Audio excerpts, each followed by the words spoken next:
Good evening and welcome. Tonight's news lineup has little bits of everyone, of course. You know, the treatment has the extra touch of the fine details. The Constitution Review public hearing across the country is throwing up interesting issues and ideas for serious consideration. We also have our eyes on infrastructural development across the country, the highs, the lows, and those somewhat in the middle. There is a surge of hope in the Northeast where some IDPs have been resettled into brand new homes. Also, firemen are being fired up to respond better to emergencies. It is an eclectic ensemble tonight. However, don't take my word for it. After all, the taste of the pudding is in the eating. I am Fatima Buba, and this is News Extra. I welcome you. A new national policy on climate change has been approved by the Federal Executive Council.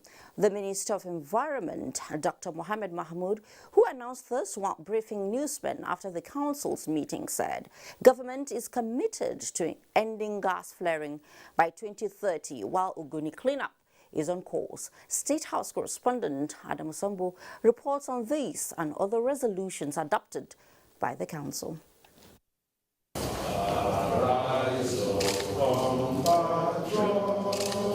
The meeting, presided over by President Muhammadu Buhari, discussed extensively on the issue of climate change and its serious implications on the nation's environment, economy, and indeed the livelihoods. Consequently, the existing policy, approved since 2012, had to be revised, especially with the Paris Agreement. Recently, a lot of flooding has been happening. It's all as a result of climate change. Insecurity has a lot to do with climate change. Now, as we are preparing to go to COP26 in Glasgow at the end of this year, this climate change policy also has repositioned Nigeria to be able to upgrade whatever that we have achieved in the last few years so that we can present to the world during the Glasgow meeting. The objective is to have a Nigeria that is low carbon and also climate resilient and also gender sensitive in the future. It is assumed that by the year 2050, we should have carbon neutrality. The minister, who used the opportunity to give an update on the organic cleanup, said 17 contaminated sites have already been certified clean. Information and Culture Minister Lai Mohammed also announced Council's approval for the award of contract for the design, manufacture, and supply of aviation security uniforms and accessories at 1.1 billion naira. Another memo which the Minister of Industry, Trade and Investment presented, which is of critical importance to the infrastructure development of this country, is the award of contract for the sum of 18 billion naira to develop infrastructure at Kanu and Calabar free trade zones, the Textile and Garment Park in Lagos State, and the Special Economic Zone, Lekki, Lagos, for the Nigerian Export Processing Zone Authority, NEPZA. 2 memos were also approved for the Minister of the Niger Delta Affairs, including the revised estimated cost of the contract for erosion flood control work on the construction of Idemili Ntagba Unoike Onitsha Road in Delta State at 244 million naira. On her part, the Minister of Finance, Budget and National Planning, Zainab Ahmed, briefed the Council on the first quarter 2021 GDP results released by the National Bureau of Statistics. A report shows that Nigerian GDP has grown to 0.51% year-on-year in real terms in the first quarter of 2021. And this first quarter performance marks the second consecutive quarter of positive real GDP growth. The improved economic conditions that has been reported is indicative of the fact that 23 out of 46 activities recorded positive growth in the first quarter of 2021 compared to 17 in the previous quarter. In addition to the economic activities and the reopening of businesses, Growth was also boosted, in fact, by increase in crude oil prices, as well as economic activities within the metal ore sector, the cement sector, electricity, telecommunications, food and beverages, as well as human health and social services. The minister said for the first time in 19 months, inflation has shown a slight dip, while the agricultural sector posted a strong growth at the rate of 2.28%. From the State House, Adamu Sambu, NTA News. Also, at the Federal Executive Council meeting today, the Honorable Minister of Niger Delta Affairs, Dr. Gotsu Akpabio, presented 3 memos that were approved. They include variation of contracts for the completion of the Phase 1 rehabilitation of Okwala Igogorunta Road in Imo and Rivers State. Council also approved the revised erosion and flood control works on the construction of Ndemili Utwagba Onoike on Nature Road with completion period of 4 weeks. In addition, Council ratified the President's anticipated approval for the award of contract for the purchase of 33 vehicles for the Security Committee of the Forensics Audit Exercises of the NDDC. In the meantime, the Minister of Information and Culture, Lai Mohammed, has formally reacted to criticisms in some quarters on President Buhari's warning to those attacking security agents and burning critical national assets, describing them as baseless and mischievous. The minister stated this while addressing journalists after the meeting of the Federal Executive Council. State House correspondent Adam Sambo has the details. Whoever wanted diversion or destruction of the system at this point, I think will soon have the shock of their lives. In their reaction to that presidential warning to those misbehaving in parts of the country, Nigerians in certain quarters accused the president of maintaining double standards. They claimed that such a riot act has never been read in the case of insurgents, bandits, and kidnappers. But the Information Minister, Lai Mohammed, defended the action of the president, saying no leader will fold his arms and allow such senseless acts continue to undermine national unity, security, and stability. We should stop comparing apples with oranges. If an organization is proscribed, it is different from any other organization which is not proscribed. 2, any organization that gives directives to its members to attack police stations, to kill policemen, to attack correctional centers, to kill warders. I'm not saying that Mr. President does not have the right to express his dismay and anger about that. He is free to express such views. We are the one guilty of double standards. I don't see anywhere in the world where an organization, a person will stay in somewhere outside Nigeria and will direct its members to attack the symbols of authority, the police, the military, especially when that organization has been proscribed. By whatever name, you can't justify giving orders to kill policemen or to kill anybody you do not agree with. On the reported deleting of some of the president's tweets on the matter by Twitter, the Information Minister described it as unfortunate, saying the mission of the social media organization in Nigeria is suspicious. As Twitter deleted the violent tweets that Nnamdi Kanu has been sending, has it? When people were burning police stations and killing policemen in Nigeria during answers, for Twitter, it was about the right to protest. But when a similar thing happened on the Capitol, it became insurrection. We are not going to be fooled by anybody. We have a country to rule, and we'll do so to the best of our ability. Twitter's mission in Nigeria Citing those two examples is very suspect. The minister had earlier announced the Federal Executive Council's approval of 5.6 billion naira for emergency supply, installation and maintenance of oxygen production plants and construction of plant houses in each of the 36 states of the Federation and Abuja. I will also, on behalf of the head of service, report that the council today approved the award of contract for the appointment of insurance companies for group life assurance for federal government employees, public servants, paramilitary and intelligence community for the year 2021-2022 in the sum of 9,248,995,907 naira. The approval, the minister explained, is part of a deliberate attempt by the Buhari presidency to effectively cater for the welfare of all public employees who can also be adequately insured in case of death. From the State House, Adamu Sambu, NTA News.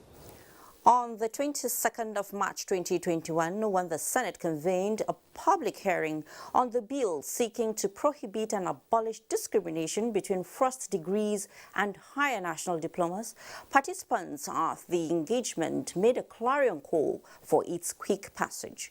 National Assembly correspondent Ignatius Nkwo reports that 2 months after, the bill has been passed by the Senate. 2021 for consideration. Plenary began with President of the Senate Ahmed Lawan reading presidential request for the consideration of the harmonized retirement age of Teachers Bill 2021. Seeks to increase the retirement age of teachers from 60 to 65 years and also increase the possible years of service from 35 to 40 years.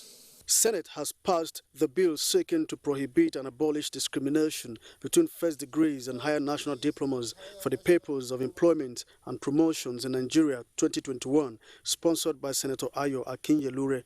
And it's one way of encouraging our polytechnic graduates. That should not take away from the kind of training they receive, but in fact it's supposed to be a motivation. The National Institute for Border Studies IMECU Establishment Bill, sponsored by Senator Tolu Odebiyi, and the Federal Orthopedic Hospital Kuta Establishment Bill, sponsored by Senator Mohammed Sani Musa, also passed third reading. And then some passed second reading. These include the bill that seeks to make comprehensive provisions for every government of the Federation to establish and maintain implementation plans for projects within their jurisdiction from inception to conclusion, sponsored by Senator Jibrin Barau. Ideally, once the battle of leadership of a nation is handed over to a new government, the onus lie on the regime to embrace the projects, policies, and programs of the previous administration. Some of these projects are ego-induced, and no succeeding government will want to take over such a project. The primary determinant for continuity of any project is the overall economic benefit to the citizenry. The Federal Capital Territory Borderline Community Development Commission, sponsored by Senator Sani Musa, and the National Food Safety Council and National Food Safety Management Committee Establishment Bill, sponsored by Senator Abubakar Kyari, also passed second reading. Following motion by Senator Sam Egu, Senate called on the Nigerian police to investigate the killing of 62 indigenes of Izi clan of Ado local government area of Benue State. Provide an alternative template for the decongestion of the Federal Capital Territory and reduce the security burden of congested borderline communities with the objective of ensuring that food and feed safety risks are effectively managed. It will also help the exportation of our food products, thereby increasing foreign exchange. NEMA to immediately intervene through the provision of relief materials to the families of the victims. Senator Estefanus Gyang called for strengthening of security in Plateau North Senatorial District, where some persons were recently killed and houses destroyed. 5 bills passed first reading. These include the Code of Conduct Bureau and Tribunal Act Amendment Bill, sponsored by Senator Suleiman Abdul Kwari. From the National Assembly, Ignatius Nkwo, NTA News. In the meantime, stakeholders in the South are insisting that Nigerians must learn from the mistakes of the past and place national interest above parochial ones. This is from the ongoing constitutional amendment public hearing at the Uyo Zonal Center. Clement Barakui has that. The zonal public hearing for Uyo Center covers Akwa Ibom, Rivers and Cross River states. 11 broad areas of amendment of the 1999 Constitution were put forward to enable the people present their positions. Local government administration, such as autonomy of local government under the Constitution, uniformity in the tenure of local government, financial autonomy, and who conducts election of the local government, and so on. And there is so much power vested in the center at the expense of the constituent state, so as to make our federation indeed truly a unitary state under the guise of a federal state. We believe that if states control their resources, there will be healthy competition, which can translate into national economic growth and development. Representatives of Akwa Ibom and Rivers State, socio-political groups, labor unions and individuals call for devolution of power, local government and judiciary autonomy, as well as creation of more state and local governments. It is demanded of ILO member states through their national parliament to rectify and domesticate such standards in their national laws. We want to have right number 11, the right to nature, the right to protecting our environment. When successful, this will be the fourth alteration to the 1999 Constitution, and the stakeholders in Uyo Center believe major fundamental issues affecting the country will be resolved in the proposed amendment. In Uyo, Clement Barakui, NTA News. Similarly, a two-day Northwest Zonal public hearing on review of the Constitution of the Federal Republic of Nigeria 1999 as amended has commenced in Kano. Samira Hamis Ashira reports that the session was declared open by Governor Abdullahi Umar Ganduje, who charged the participants to put the interest of Nigeria first so as to secure the best constitution. Kano is among the Northwest centers for the review of the Constitution of the Federal Republic of Nigeria 1999 as amended. The aim of the exercise is to address some lingering issues and lacunas in the Constitution, which among other things include devolution of power, strengthening the institution of independence, legislature and legislative bureaucracy, creation of state and local government, among others. Our focus of this time is to fully secure the participation of all Nigerians in the process and to be able to have a constitution that can reasonably meet the expectations of we, the people of the Federal Republic of Nigeria, as an irreducible minimum condition to, at least in a way, through the inclusion of the people's broad spectrum views and divergent opinions in the process, as it is obvious the concept of constitutional democracy will be half dead without the people factor. While declaring the session open, Governor Abdullahi Umar Ganduje said Kano State government is in full support of the exercise. He, however, cautioned on the need to avert the splitting of this country. It is expected to put together the norms, values, and the interest of a number of different communities, clans, and groups to work perfectly for the unity, peaceful coexistence, and the progress of the entire nation. Over 30 presentations are expected to be entertained during the two-day session.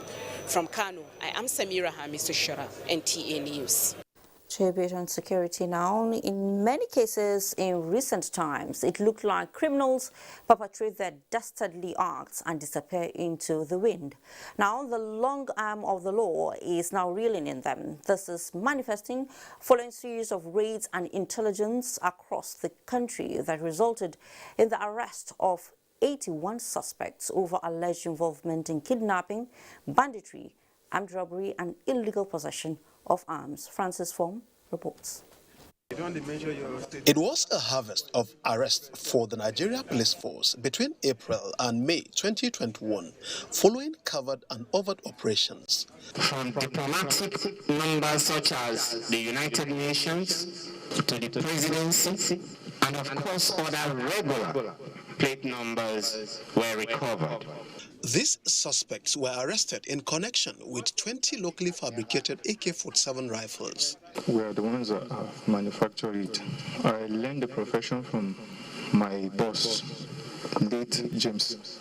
These locally fabricated AK-47 uses the same ammunition with the imported AK-47 rifles.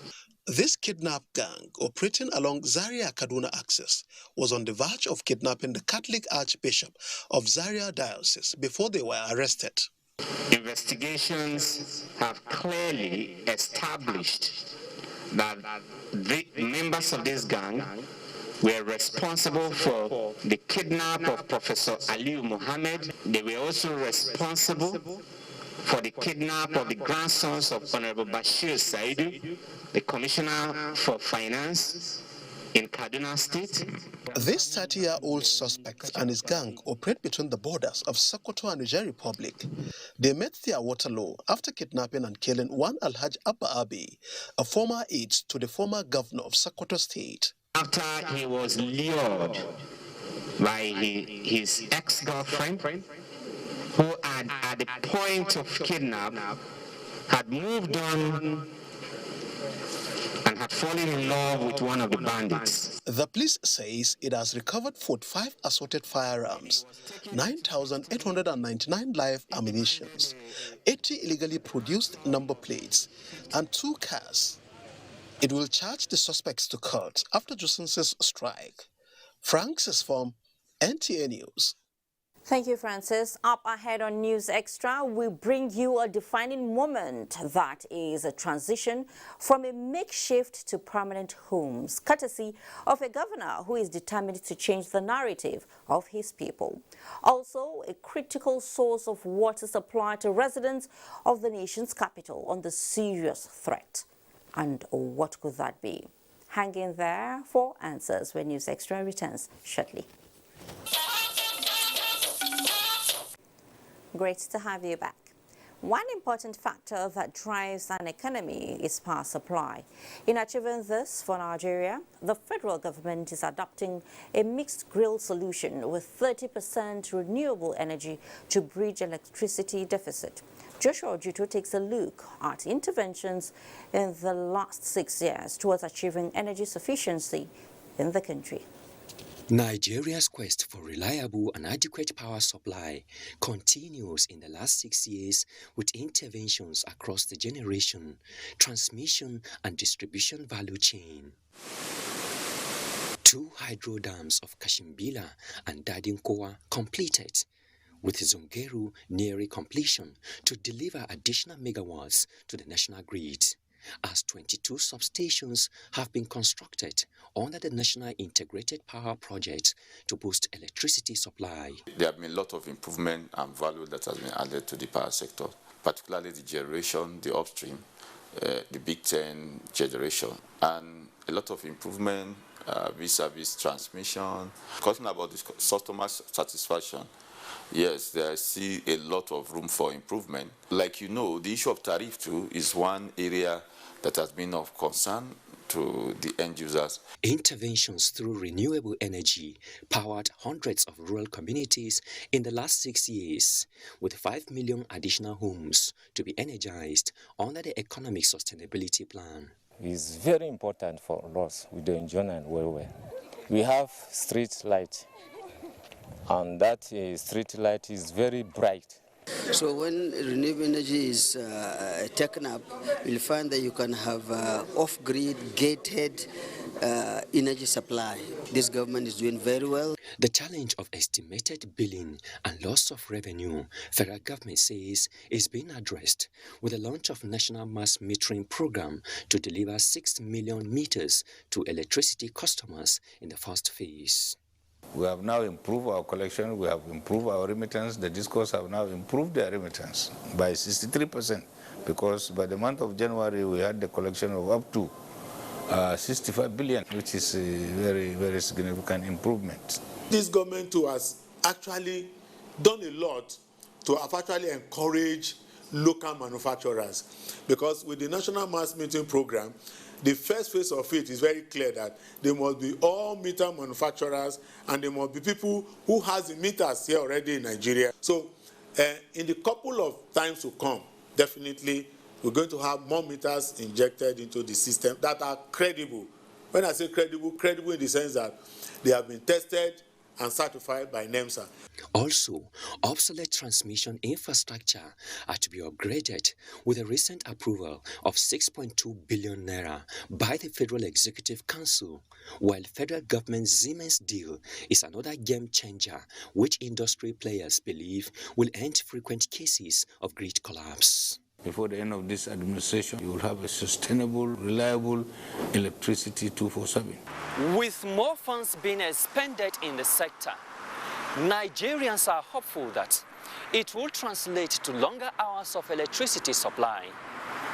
In Abuja, Joshua Ojito, NTA News. In another development, the federal government investment in infrastructure in Lagos is channeled around fast-tracking mobility and in and out of the seaports with a view to reducing travel time and crash of the cost of cargo evacuation. Michael Olanle examines interventions along this line in the last few years and how they have changed the spectrum of business opportunities. Metropolitan Lagos is not just home to the busiest seaport in the country, but also houses hundreds of industries. And since the sustenance of these economic firepowers is key to the federal government, infrastructure investments in Lagos are built around basic facilities that will ease their continued existence. The idea of rehabilitating roads, building bridges, and establishing rail connectivity. The Apapa-Oshodi-Oworoshoki Expressway is one of the few roads linking the seaports, but was previously in a bad state, thereby reducing turnover on investments and creating endless gridlock. But the presidential mandate on the ease of doing business necessitated its reconstruction. Today, progress of work done is put at 75%, with concentration now on the service lanes. There are about 11 number roads that the federal government is already intervening. Among them is this Lagos-Shagamu road. Initially, there were 2 number lanes. It has been upgraded to 3 number lanes on each side of the carriageway. Other road projects ongoing or completed include the Victoria Island Outer Marina Idumota Road, apart from the rehabilitation of the Lagos-Ibadan Expressway. This is a total reconstruction of the road, coming from what you can call the foundation, and this thing has been built up. It's almost completed. Apart from 8 kilometers, we have SOPA. The only challenge we do have is the issue of compensation. The icing on the cake is the Lagos-Ibadan rail line project, which, despite awaiting commissioning, is already rendering world-class services to commuters. And the spectrum of hope here is that passengers will not only be moved in thousands, but containers will be exited from their Apapa port with ease, thereby reducing the constraints on roads. We have 2 power cars for the DMU and 3 locomotives for coaches, and we have, I think, 7 locomotives for freight. We have also received 87 wagons for freight. The enduring infrastructural legacies built in Lagos are those that align with the basic and economic needs of the people. Sustenance and security are no longer a problem since they are in place to solve fundamental issues.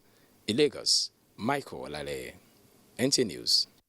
Highway Development and Management Initiative is the Ministry of Works and Housing's latest approach to utilizing the resources of federal highways with huge returns. Abdullahi Mohammed examines the impact of the initiative as the ministry opens the highways for investments.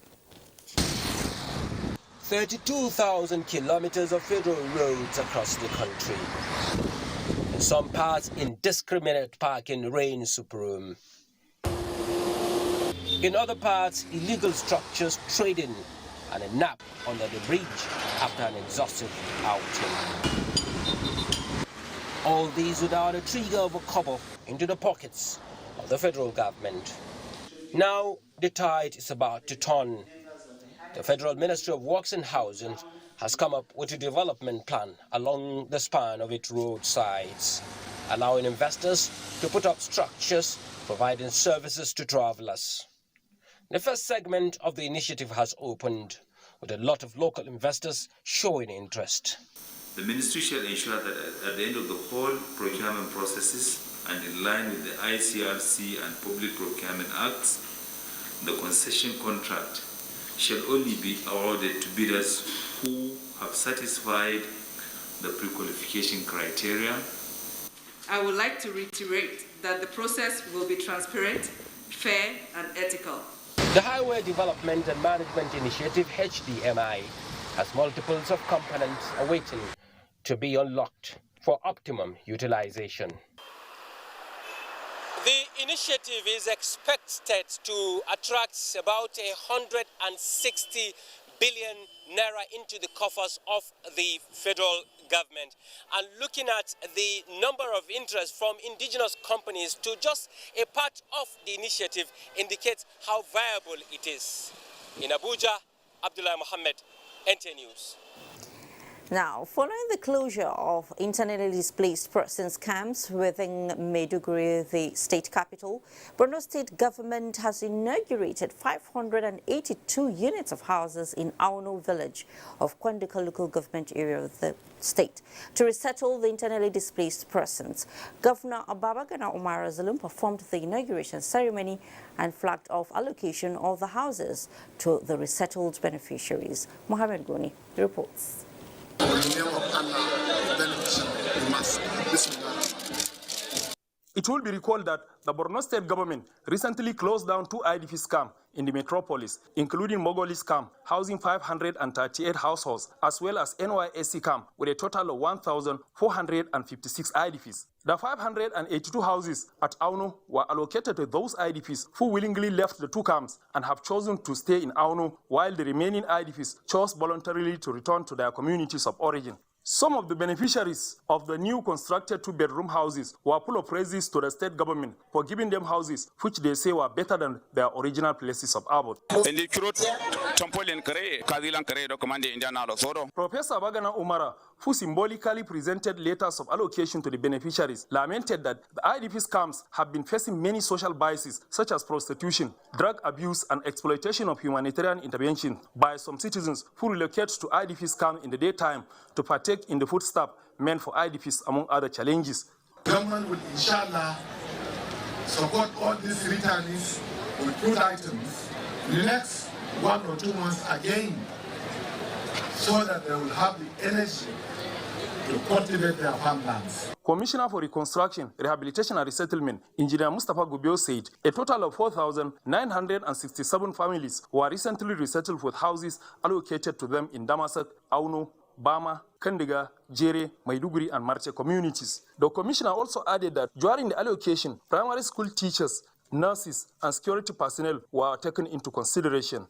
State Ministry of Reconstruction, Rehabilitation and Resettlement constructed 500 houses, while the Bank of Industry built 82 houses. In Maiduguri, Mohammed Goni, NTA News. A cheering one from Maiduguri there. Water Aid Nigeria and the National Water Resources Institute have entered into partnership towards delivering equitable total sanitation at scale in Nigeria. Water Resources Minister Suleiman Adamu believes this partnership aimed at bridging the institutional and capacity gaps at the grassroots will facilitate attainment of the WASH targets. And WASH correspondent Musbaud Wahab reports. National WASH Action Plan and National Sanitation Campaign tagged Clean Nigeria use the toilets. Those are the flagships among other policies and programs of this administration to write the story of the water, sanitation and hygiene sector. Progress has been steady, with 61 LGAs now cleaned up of open defecation and more access gained to save water across the country. But then, the task ahead is still daunting. In spite of slight progress nationally, Nigeria ranks first among countries globally with the highest population of people defecating in the open, and we still have 112 million without access to basic sanitation. Coming from months of observation and analysis, the National Water Resources Institute and WaterAid Nigeria have discovered the loose ends to be tied in the right context, specific sanitation approaches and accompanying capacities to implement sanitation programs in rural communities of Nigeria. Agreement on that is now documented, and it's time for action. We are all bent on making sure that this total sanitation is taken at higher scale in Nigeria. I think every effort that is being made to improve sanitation in this country is welcome. But like I said, fundamentally, this is something different. We've been doing advocacy, we've been building toilets, we've been doing boreholes and so on. But for the first time, we're having a situation where instructions are going to be given, tailored towards this particular problem, hopefully to get us out of this mess in accordance with the timetable of Sustainable Development Goals. Water Resources Minister believes with the multiple approaches, including total political will and the strengthening of interministerial efforts, Nigeria is on course towards realizing its water, sanitation and hygiene goals. In Abuja, Musbau and Wahab, NC News. President Muhammadu Buhari congratulates former governor of Oyo State, Otumba Christopher Alao Akala, on his 71st birthday, which is tomorrow. The president joins members of Otumba Alao Akala's family, friends and political associates in celebrating him, highlighting his wealth of experience in the police. President Buhari extols the APC party chieftain for always seeking greater good for greater majority and selflessly working for the development of the country. The president prays for good health, strength, and more wisdom for the former governor. Another breather beckons, but when we come back, you will get to know how the impact of the conversation on grazing and livestock routes is already manifesting with states that could be referred to as trailblazers in the quest to revive abandoned grazing areas. Join us again.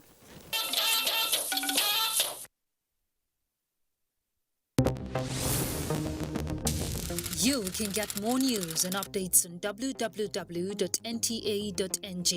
or follow us on our Twitter handle at NTA News Now. You can also like us on Facebook at www.facebook.com/NTA Network News. And also stay connected and subscribe to our YouTube channel at www.youtube.com/NTA News Online. Also remember to watch our news live streaming at www.nta.ng/live. Thanks for staying with us. NATI gets thumbs up from federal government for impacting revenue flows as Nigeria Exchange Group All-Share Index climbed to extend gains. And Musa Abubakar has details on business news. Musa, your turn. Thank you, Fatima. The federal government says the operation of the Nigeria Extractive Industries Transparency Initiative (NIAT) has helped to mobilize and improve government revenue flows. Minister of Finance, Budget and National Planning, Zainab Ahmed, represented by John Omata, Director of Special Projects in the Ministry, stated this while declaring open a knowledge-sharing session team continuity and consolidation, linking NIAT reports to impact health for the management and staff of the agency in Abuja.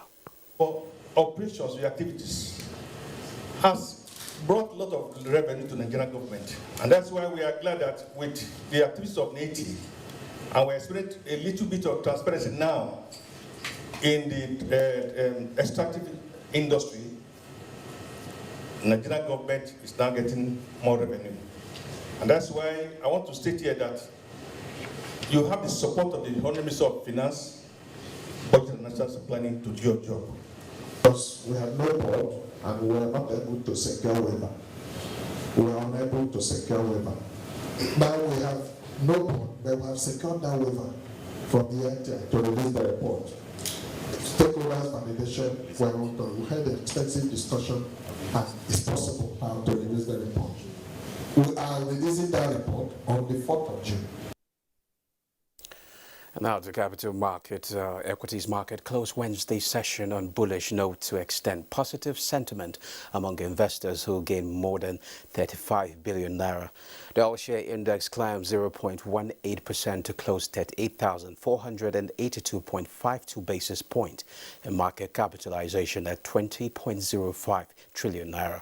156.9 million shares valued at 1.3 billion naira were traded in 3,273 deals. Japan Gold, FBN Holdings, and Transcorp are the most traded stocks, with a combined volume of more than 42 million shares valued at over 108 million naira. Well, that's business news. It's back to you, Fatima. Thank you, Musa. Now from business, let's talk agriculture. Keeping and managing livestock, especially cattle in Nigeria, have become a major source of concern, especially the transhuman nature of animal rearing. Consequently, the banning of open grazing by some state governors in the southern part of the country is another challenge confronting livestock producers. The federal government is therefore taking steps towards protecting the livestock industry by reviving abandoned grazing areas. Musa Baba Aliyu reports that the project of reviving grazing and livestock routes has already taken off in Borno, Gombe, Niger, and Oyo states. From Maiduguri, the Borno state capital, to Mafa local government area is about 45 kilometers. Mafa is among communities with large livestock population displaced by Boko Haram activities in the state. Not the all animals has been lost because some have taken their animals to other side else for grazing purposes. That's why we get the priority in selection for those who are having the animals presently, because they should come back with the animals. And this is the whole idea behind the rehabilitation of this grazing area that has been in existence in the local government since 1969. With providing this type of ranging project to secure the place, to provide livelihood to the herders generally. And the contracts were awarded by the Federal Ministry of Agriculture, and also the payments at the end of the day will also be done by the Federal Ministry of Agriculture. The rehabilitation project includes construction of residential houses, a veterinary clinic, hospital, and primary school. 3 earth dams with a capacity of 12.5 million liters each being constructed in the area. We are going to have 5 boreholes within the settlement. This area is set aside for commercial pastoral farming and processing. The design of the farm includes the construction of an overhead tank and borehole for irrigation. The beneficiaries are also going to be empowered with 90 cattle. So 90 bulls will be brought and it will be shared among them. Owing to the security challenges in the area, there are presence of heavy security personnel at the site, while a perimeter fence and 11.25 kilometer long trenches are being constructed to protect the herders, livestock, and the facility. From Mafa local government area of Borno State, Musa Baba Aliyu, NTA News. Kano, a city with documented history of more than 1,000 years, is gradually losing its historic sites and monuments. The memories of its early settlers and their ancestral bravery are fast eroding due to erosion and gradual destruction by human activities. Even when one of the monuments under threat was proposed for listing on the global map as a World Heritage Site. Who went around the ancient city, reports that out of more than 100 of such sites, only 3 made the list of national heritage. Kano, the commercial hub of northern Nigeria. The commercial viability, hospitality, and population explosion makes the city continuously expanding. This poses serious threat to the city's historical monuments. City Wall, known as Badala, the only monument in the city that was listed as international monument, lost 75% of its building. The only 25% is under constant threat as a result of excavation and modernization. The city wall is said to be the wall that provided security cover to the ancestors of the inhabitants of Kano City. But this is the only portion that remains in this Ofarna Isa gate. There is penalty for somebody encouraging the city gate or the city wall or any of the monument. We jealously love and cherish our tradition. We are not happy the way city wall is being destroyed. In addition to the wall, the gates that were constructed more than 500 years ago are also threatened by modernization. The modernization that is coming around. So if you go some of the city gates, you see that it has been modernized. It's not the way that it is like before. Our traditions need to be guarded and preserved. It was passed to us by our grandparents. So if they can accept our advice, the gates shall not be destroyed. Gidan Makama, the building that was used as a palace, built between 1440 and 1441, remained the reminiscence of the past, with galleries that showcase the rich culture of Kano people. The museum attracts visitors, especially the school children. I came to see historical collection and I'm so delighted with what I saw. All I have been hearing about this museum, I have seen it today and I am impressed. Apart from the 3 nationally declared sites, there are about 100 proposed monuments and heritage sites. Popular among them are the Emir's Palace, Kano Dye Pit, and Goron Dutse, among others. In Kano, Aminu Umar, NTA News. So far, so good. When we return from this next break we are about to take, amplified voices for a better deal for the Almagiri child. I urge you also to stay tuned for some news around firefighting that should interest you. Welcome. When emergencies occur, whether natural or man-made, the time of response to the situation determines the outcome most times. How well are emergency agencies able to navigate and get access to scenes of emergencies, especially during fire outbreak? Imole Ayatekede tries to find out in this next report. Statistics from the Lagos State Emergency Management Agency shows that from January to April 2021 alone, a total of 511 major emergency cases were recorded. Fire disasters appear to be one of the most prevalent cases, ranging from gas to tanker or truck explosions, and other vehicles totaled 62 cases. These accidents have resulted in loss of lives and property. From the reports that we have reviewed, we discovered that most of it are carelessness. People storing petrochemicals, people maneuvering with wiring of their houses, people are not keeping to the safety rules. In Lagos State, fire disasters experienced in major markets in the metropolis have become a recurrent decimal. As people witness victims cry out in pain, the question is, what could be the causes of fire incidents despite the various enlightenment carried out by concerned agencies? When there is electricity and there are some electrical faults from wiring, it could result to fire outbreak. And when fire starts from a shop, it spreads to the others. The buildings in Lagos are jam-packed, and generators can cause fire outbreak.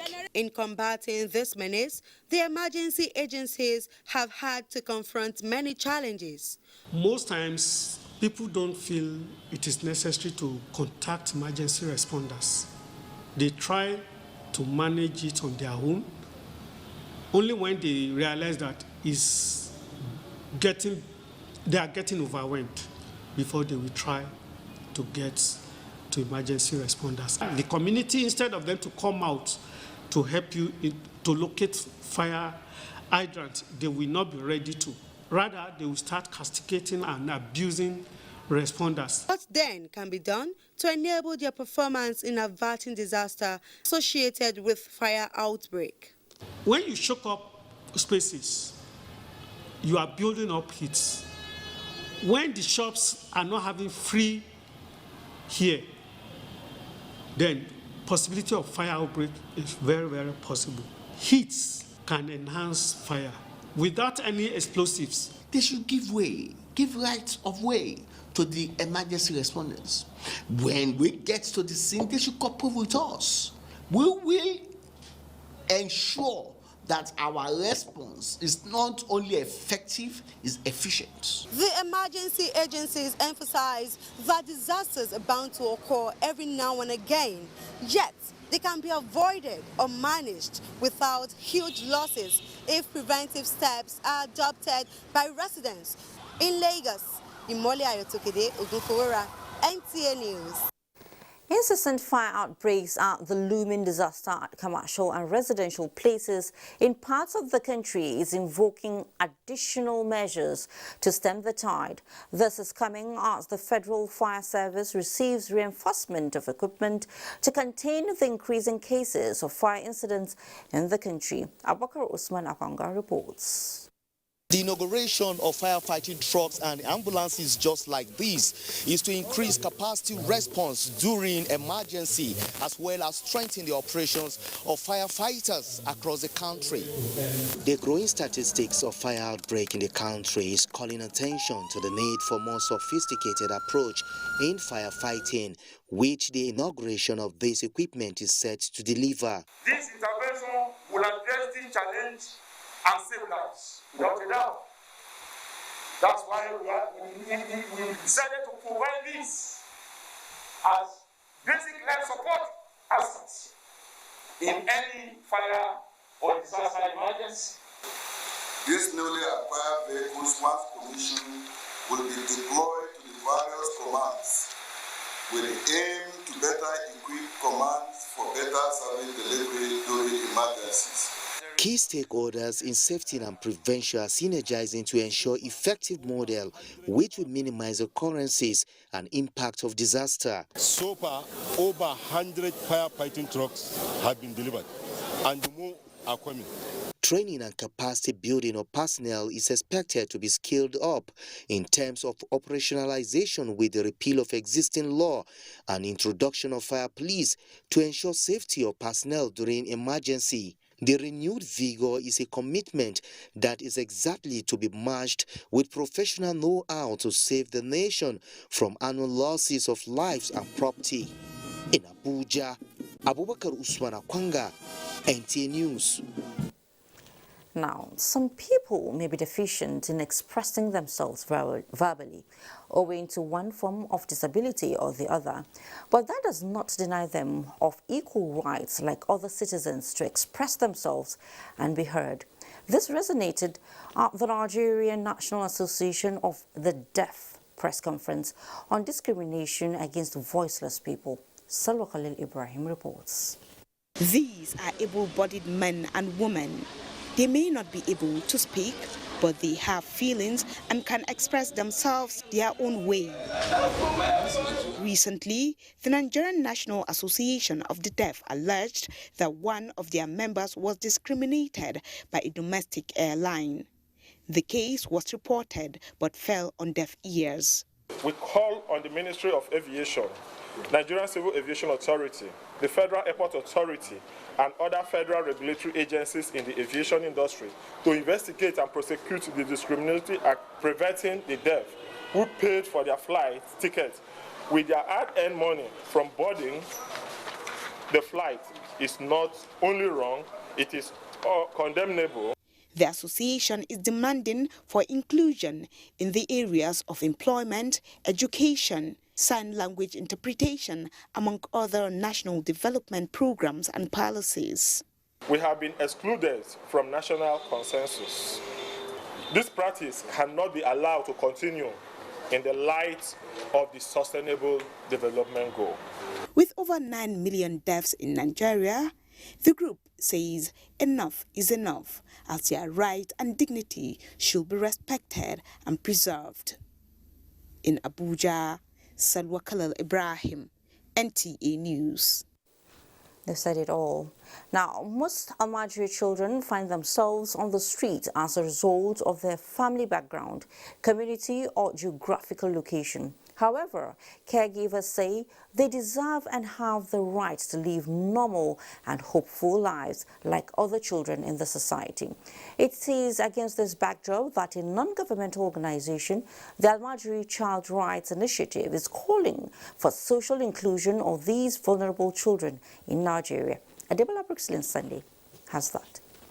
Migrant students, popularly called Almagiri, are usually enrolled to acquire Islamic knowledge. The nature of their journeys often places them in the tutelage of scholars, usually far from home. Such scholars, observers say, usually lack the capacity to fully support the children and make adequate provision for their welfare. In a bid to give this category of children a right to dignified life, the Almagiri Child Rights Initiative is advocating and recommending a policy that will ensure a better future for the children. First, address the social norm issue, enlighten the parent that we need a reform. That's on one hand.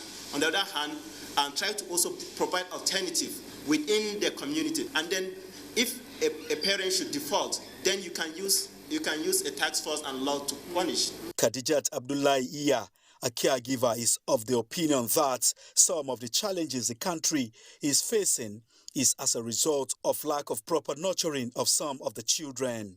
We often forget that when we do not take this stance, when we do not take care of the next human being, it comes back to bite us. Child rights activist Funke Adeoye told me that the Child Rights Act is already a plus, but the implementation is the challenge. Implementation that is not just for the child of the average person, but also the child of these children who we are talking about. Shefiu Ziberu is one of the teachers of these Almagiri children. He said they are combining the Islamic education with skill acquisition. Provide this machine on the way to sew cloth, giving those tailors that inside his house, they are learning sewing.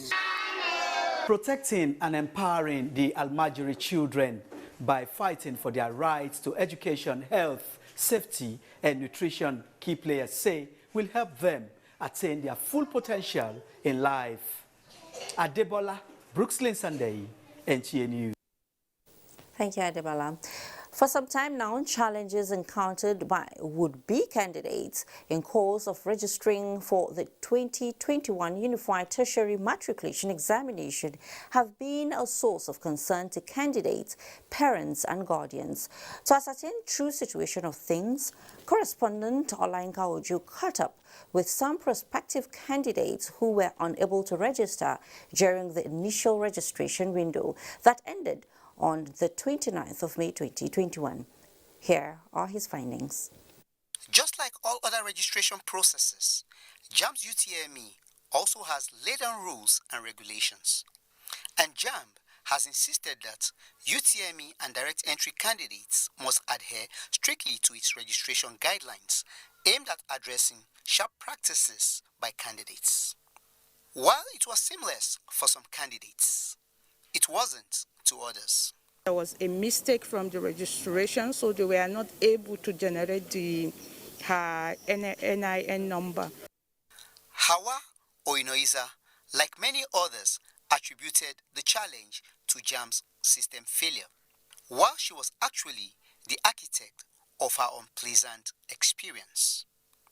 I thought I could do it before it closes, because if they had sent me the profile code, I would have done it earlier before the closing date. But now you have your profile code? Yes, now I have my profile code. A look into her registration history on the system revealed why Hawa and her likes were stranded. The team is telling you that somebody has used your number. What do you want again? Some candidates impute telephone numbers where they ought to put NIN number.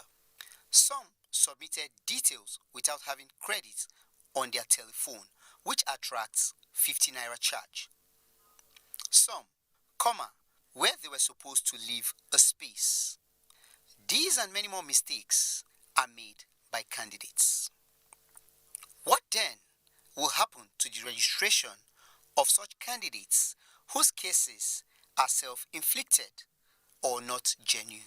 All this we are going to look at the background. When we now discover that you have no case, we will not register you. Because we cannot pay for your incompetence. From our findings, we found out that candidates who had one problem or the other were those who think they can outsmart the system or did not comply with the process. Olainka Ojo, NTA News. Lovely findings there, Olainka. Now, what meaningful development can there be in the absence of peace? So find out the various platforms, the talking points, and a group pledging peaceful coexistence at this critical time. Details after this time out. Please stay. Thanks for staying. The Supreme Council for Sharia in Nigeria has reacted to recent developments in Nigeria, saying they are a deliberate attempt to upset the delicate harmony existing in the nation. A statement from the council noted that cumulative trends from the events have already created an atmosphere of distrust, fear and tension in the country, thereby threatening the foundation and coexistence as a nation. It urged all Nigerians to always use dialogue to resolve issues and grievances and avoid taking measures that will fuel conflicts. In the meantime, national leaders of Afenifere, Ohanaeze Ndigbo, Northern Consensus Movement and Pan-Niger Delta Forum are appealing to those calling for secession to have a rethink and present their issues in the ongoing constitution amendment process. This was at a national peace dialogue in Abuja. Mayor Ogidi reports. Nigeria, with diverse groups, diverse agitations, and there are fears. The mother of my children is from Imbise in Imo State. So, and today we have 7 children. So you tell me, if this country go either way, how am I going to do with those 7 children? Awal's position stimulates discussions with deep sense of national brotherhood. We may disagree, we may not even like each other so much, but at the end of the day, we will not go into war. Secession is not an option in addressing the contemporary national challenges, but some systemic issues. If a new constitution is made on the basis of true federalism, there will be no more agitation because what gave birth to their agitations would have been taken care of. Please, when your people are agree, please call the people to tell and among themselves a dialogue. People should not be recollecting the past and telling us that some groups have cheated some groups. Yes, these have been going on one way or another, but we share something in common. For the facilitators of the discourse, Youths of the Street Initiative, such platform provides a bank of ideas for the leaders in addressing the ethnic challenges in the country. Mayor Ogidi, NTA News. In these days of mutual suspicion all over, it is refreshing and hopeful to hear non-indigenous people say they will dig in, promote peace with their host communities and contribute to the development of the place of their abode. That is what the Igbos in Cross River State resolved to do. For Governor Ben Ayade, the emphasis should be on residency rather than indigenship, so that Nigerians can contest for elective positions irrespective of their states of origin. Paul Abel will break this down for us. The giant strides attained by Governor Ben Ayade in the area of industrialization in Cross River State are endearing many to his personality. And with several Igbo sons and daughters given appointment in the Ayade administration, the Igbos residing in Cross River State say the governor has created the enabling environment for the over 800,000 Igbos and 45 billion naira investment in the state to thrive. We assure you, Your Excellency, that Igbos will continue to be very loyal to our host communities will continue to promote peace. We want to assure you, where you are going to, the Igbos will follow you. Governor Ayade, who spoke on his governance structure and philosophy to make it a business enterprise, independent of federal allocations, commended the Igbos for contributing to the state's economy. We don't see you as Igbos. We see you as Nigerians.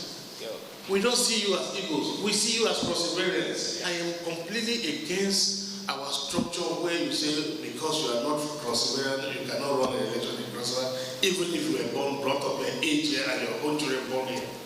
That has to change. A song produced by one of the Igbos was presented to the governor as a thank you for his support to them.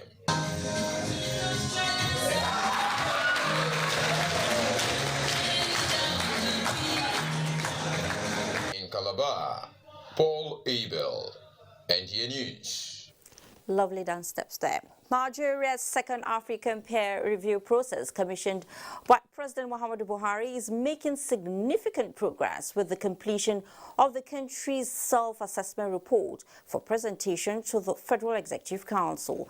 National coordinator of the new Partnership for Africa's Development, NEPAD, and the African Union Development Agency, Gloria Akombundu, says this is in spite of the new normal occasioned by the coronavirus pandemic. Mitari Bank reports.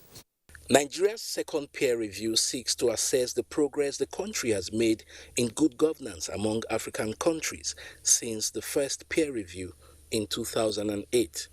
The thematic areas guiding the review include economic governance and management, socio-economic development, corporate governance, as well as political governance and democracy.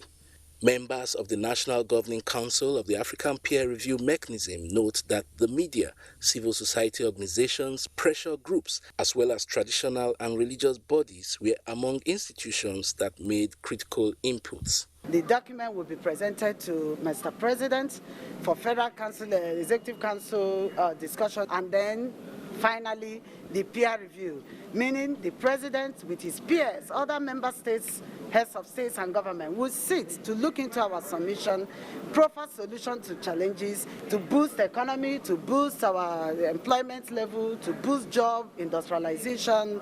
All these are being captured in the review. It's going to help greatly in improving the governance of our country.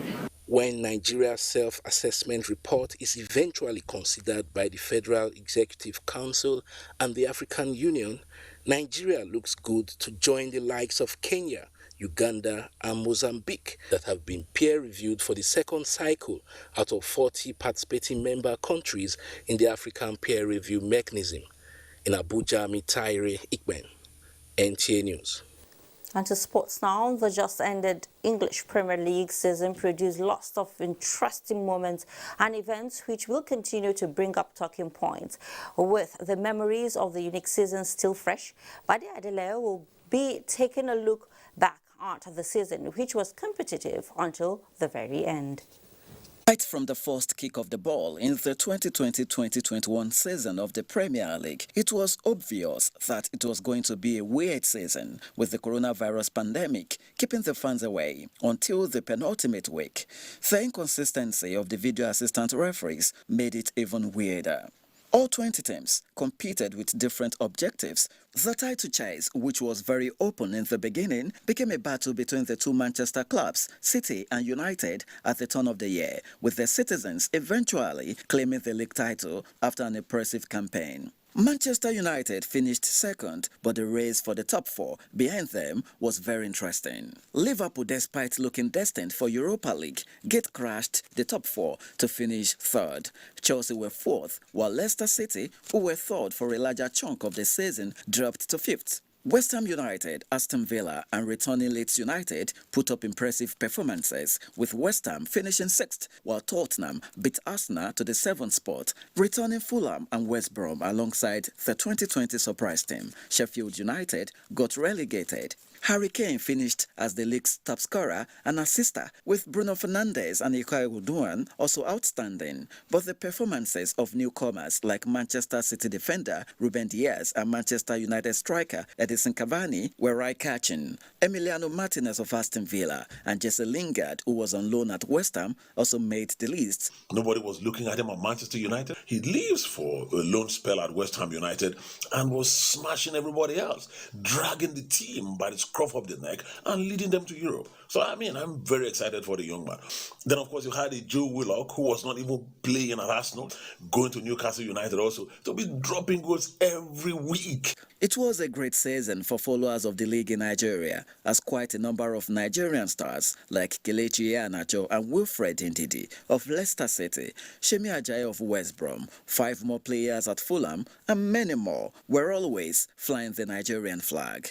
Managerial changes also defined the season, with Thomas Tuchel replacing Frank Lampard at Chelsea. Sam Allardyce was chosen after West Brom sacked Slaven Bilic, while Tottenham's Jose Mourinho and Sheffield United's Chris Wilder also lost their jobs. The biggest one that almost marred the season was the failed European breakaway, the Super League, which saw the Big Six in the league fully involved as founder members. I didn't think it was going to fly with the way teams were pulling out and the fact that the UEFA was going to stand against it. When it comes to clubs and businesses, they should think about the players as well, not just themselves. The 2020-2021 season of the Premier League is gone. However, the bottom line will always be, it was a very strange season. In Abuja, Bade Adeleye, NT News. You can say that again, Bade Adeleye. As a Man City fan that I am, I won't say much. Congratulations to Chelsea fans all out there. Well, with that, we conclude today's edition of News Extra. Do remember to join NTA to stand against rape and rapists. I am Fatima Maruba. Do have a lovely night rest.